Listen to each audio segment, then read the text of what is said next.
I'm Jenny from Jimmy Beans, and we're here at TNNA in Las Vegas with Jim from the company Lickin Flames, and he's going to talk to us a little bit about his yarn bowl company. Oh, okay. And stay in knit. knit. Fun. Yeah. Yeah. Because I do yarn stuff, but I like the knitting world a lot. And of course, my wife, she's a crazed knitter. She knits every day. And we have a yarn room in the house.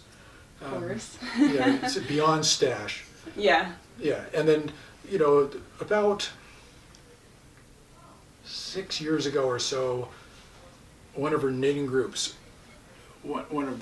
they said, "Well, Jim, you're a potter. Why don't you make a yarn bowl?"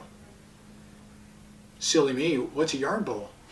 And so they helped me through it, and a lot of critiques, some of them pointed. I think they were alcohol induced.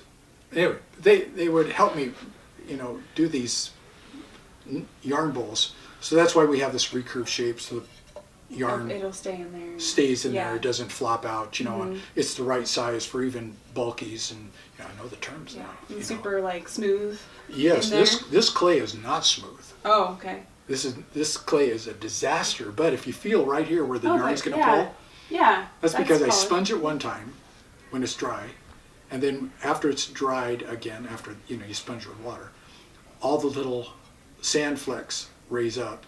So I take steel wool it down, wearing a mask. Then after that's done, I fire it. When it comes out, the little sand things may have come up again. Then I sand it down again. Yeah, it's really smooth.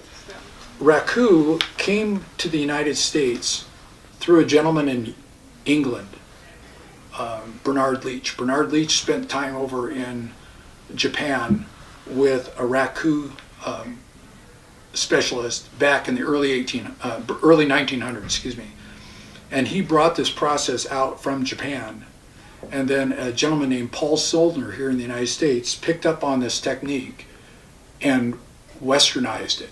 He turned it into what we see as raku now.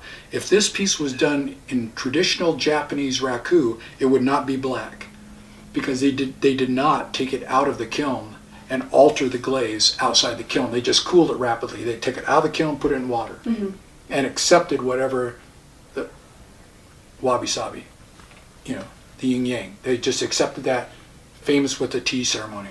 But when Paul Soldner took this technique from Bernard Leach, he started playing with what we call post-firing reduction.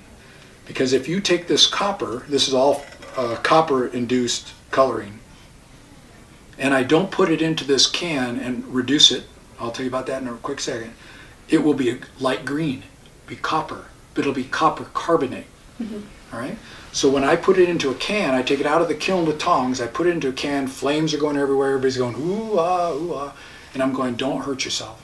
But when I put it into the can, what I'm really doing is I'm driving the oxygen out, burning up the oxygen.